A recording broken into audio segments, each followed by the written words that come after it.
ختم ہو گئی. انگوٹھی اور زیور کا بیان. کتنا ٹائم ہو گیا؟ ہاں. حدیث نمبر 1 صحیح مسلم میں انس رضی اللہ تعالیٰ عنہ سے مروی کہ رسول اللہ صلی اللہ علیہ وسلم نے جب یہ ارادہ فرمایا کہ کسرا و قیصر و نجاشی کو خطوط لکھے جائیں تو کسی نے یہ عرض کی کہ وہ لوگ بغیر مہر کے خط کو قبول نہیں کرتے.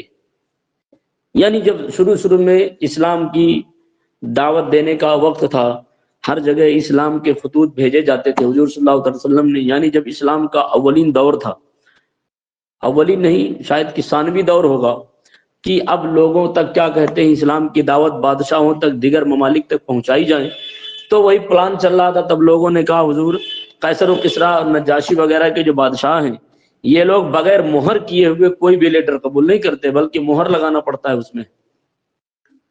اور چونکہ نبی کریم صلی اللہ علیہ وسلم کے پاس اس وقت کوئی مہر تھی نہیں، تو حضور صلی اللہ علیہ وسلم نے چاندی کی انگوٹھی بنوائی جس میں یہ نقش تھا محمد الرسول اللہ.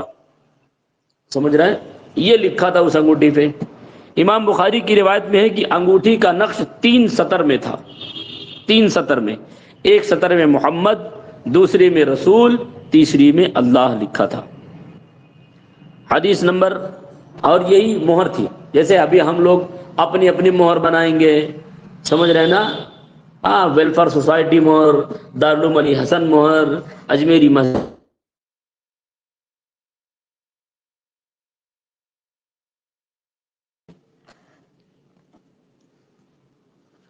حدیث نمبر 2 صحیح بخاری مسلم میں ابن عمر رضی اللہ تعالیٰ عنہ سے روایت ہے کہ رسول اللہ صلی اللہ تعالیٰ علیہ وسلم نے سونے کی انگوٹھی بنوائی.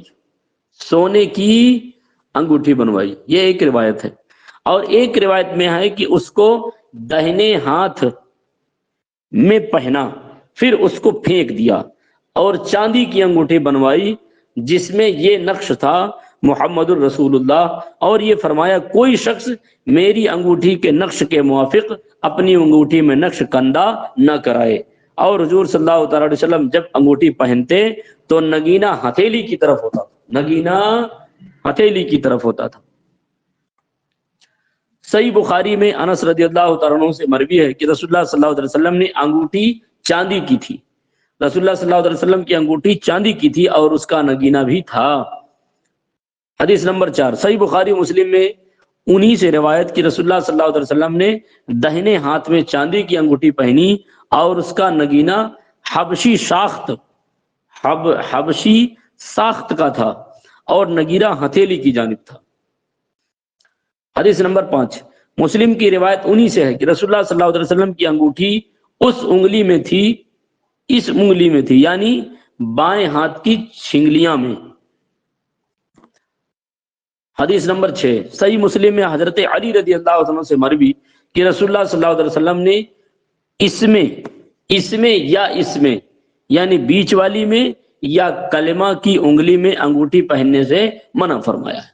نہ یعنی کہ نہ تو آپ بیچ والی انگلی میں انگوٹھی پہنے، نہ کلمے والی انگلی میں. حدیث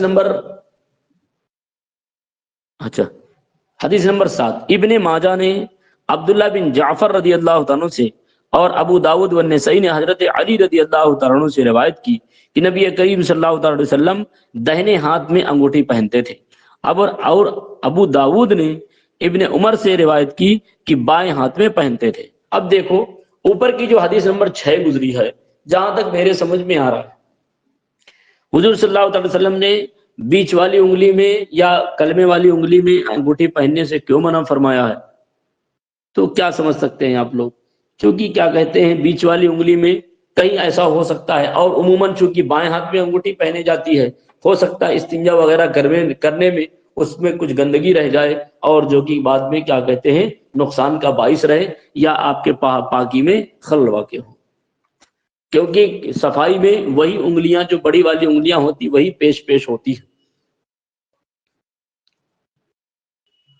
ان دونوں حدیثوں سے معلوم ہوتا ہے کہ کبھی دہنے میں پہنی اور کبھی بائیں میں، مگر بیہقی نے کہا کہ دہنے ہاتھ میں انگوٹھی پہننا منسوخ ہے. حدیث نمبر 8 ابو داود والنسائی نے حضرت علی رضی اللہ عنہ سے روایت کی کہ رسول اللہ صلی اللہ علیہ وسلم نے دہنے ہاتھ میں ریشم لیا اور بائیں ہاتھ میں سونا، پھر یہ فرمایا کہ یہ دونوں چیزیں میری امت کے مردوں پر حرام ہیں۔ حدیث نمبر 9، صحیح مسلم میں حضرت علی رضی اللہ عنہ سے مروی کہ رسول اللہ صلی اللہ علیہ وسلم نے قصی، کہتے یہ ایک قسم کا ریشمی کپڑا ہے، اور کسم کے رنگے ہوئے کپڑے اور سونے کی انگوٹھی پہننے سے اور رکوع میں قرآن مجید پڑھنے سے منع فرمایا ہے۔ حدیث نمبر 10، صحیح مسلم میں عبداللہ بن عباس رضی اللہ تعالیٰ عنہ سے روایت ہے کہ رسول اللہ صلی اللہ علیہ وسلم نے ایک شخص کے ہاتھ میں سونے کی انگوٹھی دیکھی تو اس کو اتار کر پھینک دیا، اور یہ فرمایا کہ کیا کوئی اپنے ہاتھ میں انگارہ رکھتا ہے؟ جب حضور صلی اللہ علیہ وسلم تشریف لے گئے، کسی نے ان سے کہا اپنی انگوٹھی اٹھا لو اور کسی کام میں لانا۔ انہوں نے کہا کہ خدا کی قسم میں اسے کبھی نہ لوں گا، جبکہ رسول اللہ صلی اللہ علیہ وسلم نے اسے پھینک دیا ہے۔ حدیث نمبر 11، ابو داود و نسائی نے معاویہ رضی اللہ عنہ سے روایت کی کہ رسول اللہ صلی اللہ علیہ وسلم نے چیتے کی کھال پر سوار ہونے سے اور سونا پہننے سے ممانعت فرمائی، مگر ریزہ ریزہ کر کے، یعنی اگر کپڑے میں سونے کے باریک باریک ریزہ لگائے جائیں تو ممنوع نہیں ہے۔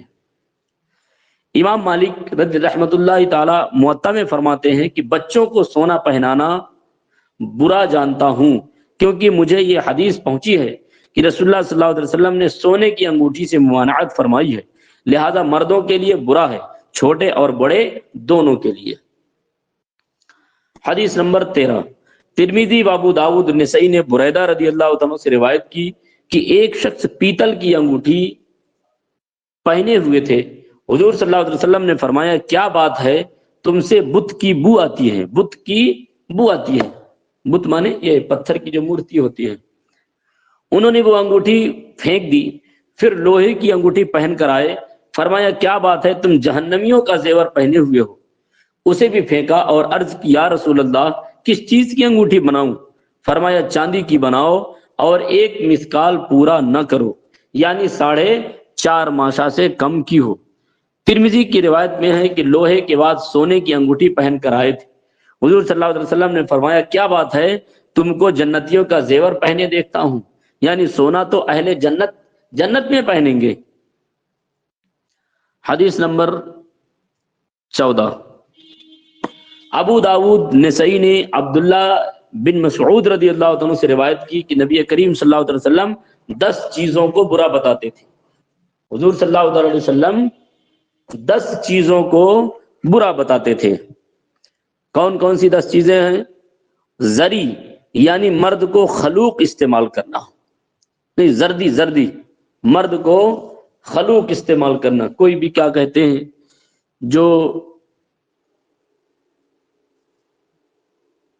کلر ہوتے ہیں، پیلے کلر کا یا کیا کہتے ہیں ہلدی کلر کا مرد کو استعمال کرنا، اس سے منع فرمایا حضور صلی اللہ علیہ وسلم نے، یعنی اس کو حضور صلی اللہ علیہ وسلم حضور صلی اللہ علیہ وسلم نے برا بتایا۔ اور خلوق غالباً ابٹن جو ہوتا ہے، جو شادیوں میں مردوں کو لگائے جاتے ہیں، غالباً یہ اس وجہ سے اس کو منع فرمایا گیا کہ کیا کہتے ہیں غیر محرم عورتیں لگاتی تھی، اس وجہ سے منع فرمایا گیا، ورنہ کیا کہتے ہیں صفائی ستھرائی کے لیے لگا سکتے ہیں، کوئی حرج نہیں ہے۔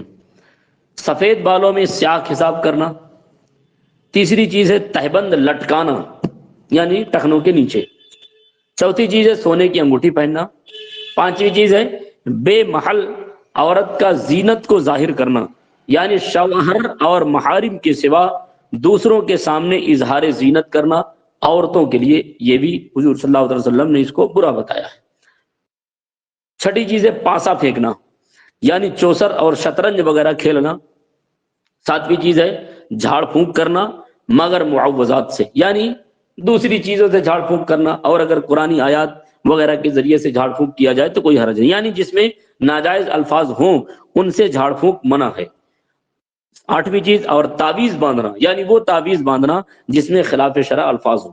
نویں چیز پانی کو غیر محل میں گرانا، پانی کو غیر محل میں گرانا، یعنی وطی کے بعد منی کو باہر گرانا، کہ یہ آزاد عورت میں بغیر اجازت ناجائز ہے، اور یہ بھی ہو سکتا ہے کہ اس سے مراد لباطت ہو۔